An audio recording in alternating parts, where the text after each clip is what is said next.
Well, good morning and welcome to lesson 90 from A Course in Miracles. Luckily, it's only a one page, just a little short one because my battery on my phone here is very dead. I'm using a digital phone to record all of these things.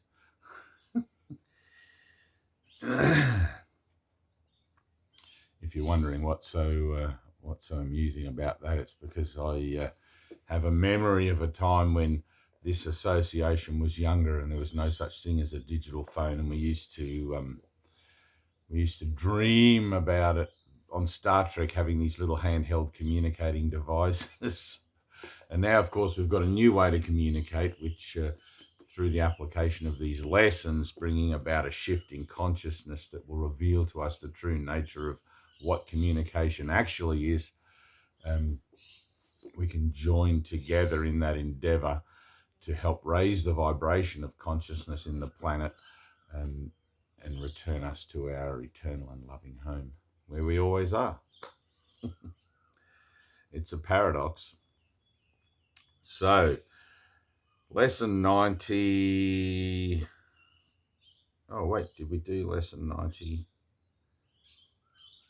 I think we've done lesson 90.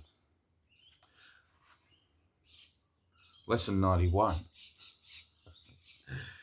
It is important to remember that miracles and vision necessarily go together. This needs repeating and frequent repeating. Miracles and vision go together. It is a central idea in your new thought system and the perception which it produces. The miracle is always there. Its presence is not caused by your vision. Its absence is not the result of your failure to see. It is only your awareness of miracles that is affected. You will see it in the light. You will not see it in the dark. To you, then, light is crucial. While you remain in darkness, the miracle remains unseen. Thus, you are convinced it is not there. This follows from the premises from which the darkness comes. Denial of light leads to failure to perceive it. Failure to perceive light is to perceive darkness. Right? It's either black or white, one or the other. The light is useless to you then, even though it is there. You cannot use it because its presence is unknown to you, and the seeming reality of the darkness makes the idea of light meaningless. To be told that what you do not see is there sounds like insanity. To be told that what you do not see is there sounds like insanity. It is very difficult to become convinced that it is insanity not to see what is there and to see what is not there instead. You do not doubt that the body's eyes can see. You do not doubt the images they show you are reality. Your faith lies in the darkness, not the light. And remember, in those early 60s, everything the body's eyes sees represents a form of temptation. How can this be reversed? For you, it is impossible.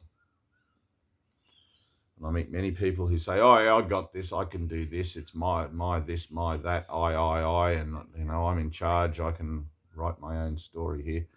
But for you, this is impossible, okay? But you are not alone in this.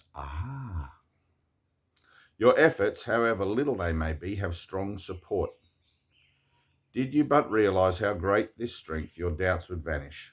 Today we will devote ourselves to the attempt to let you feel this strength. When you have felt the strength in you, which makes all miracles within your easy reach, you will not doubt. The miracles your sense of weakness hides will leap into awareness as you feel the strength in you. 3 times today, set aside about 10 minutes for a quiet time in which you try to leave your weakness behind. Weak human. This is accomplished very simply as you instruct yourself that you are not a body. I'm not a human. Faith goes to what you want and you instruct your mind accordingly. Ready? That's great. Listen to this. Faith goes to what you want and you instruct yourself accordingly. faith goes to what you want. It's just automatic, and you instruct yourself accordingly. Your will remains your teacher. Your will remains your teacher, and your will has all the strength to do what it desires. You can escape the body if you choose.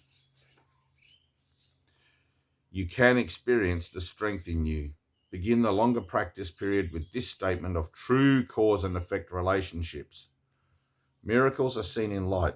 The body's eyes do not perceive the light, but I am not a body. What am I? The question with which this statement ends is needed for our exercises today.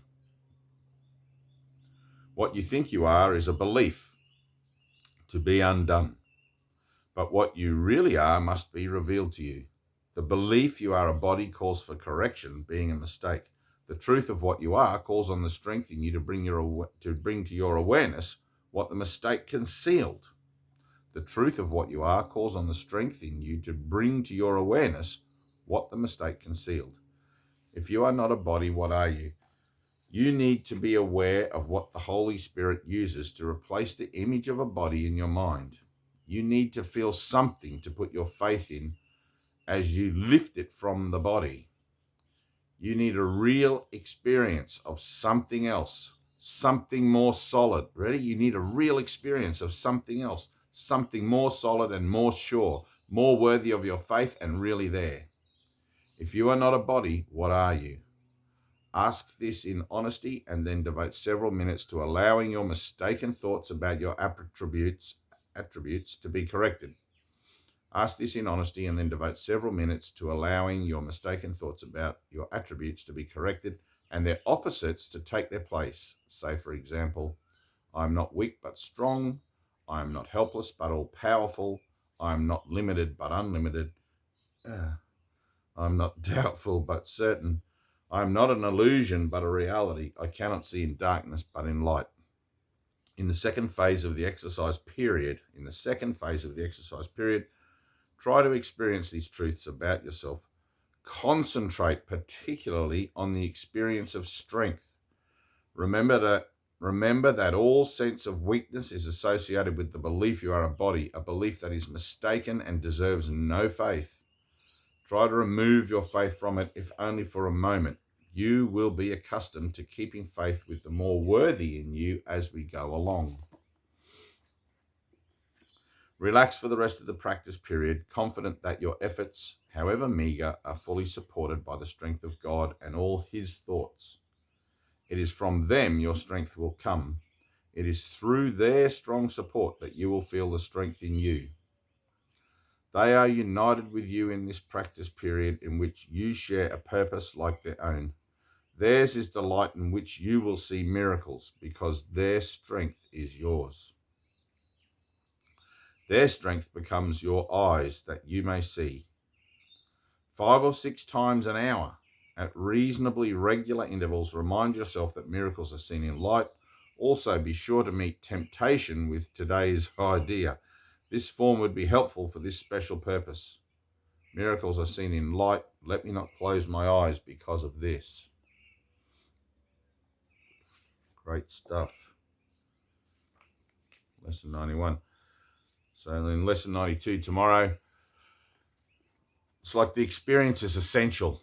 Like it made it clear, it made it obvious. Like all these lessons that we've been reading lately, all of these lessons are discussing and talking about and emphasizing the necessity for an experience of your reality, right? Which is what the enlightenment of your mind is. That's what it brings about. That experience activates that memory of God within you so you can remember exactly what God is, which is what you are a whole and equal part of as the co-creative source of reality. So if I hadn't had the experience already, it would be very difficult for me to believe indeed that what my body's eyes see actually isn't there. But having had that experience that the Father and the Son are one, I still see everything that I used to see with my body's eyes, but it has no credibility.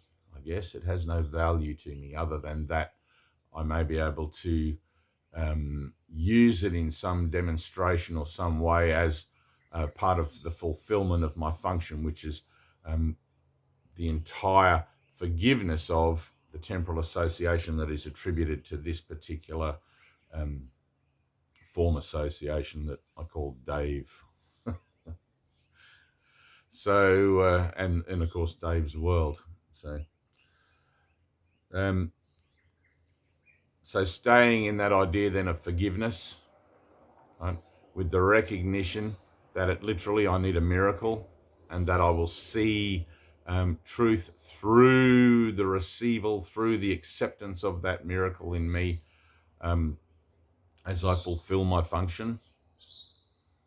Okay, but you have to ask for it. It's like it's got to come from the heart. And there's a beautiful bit in the Course where it says God has put the prayer of the heart in you already, and when it's time for you to activate that, you will activate that, and boom, shanka. But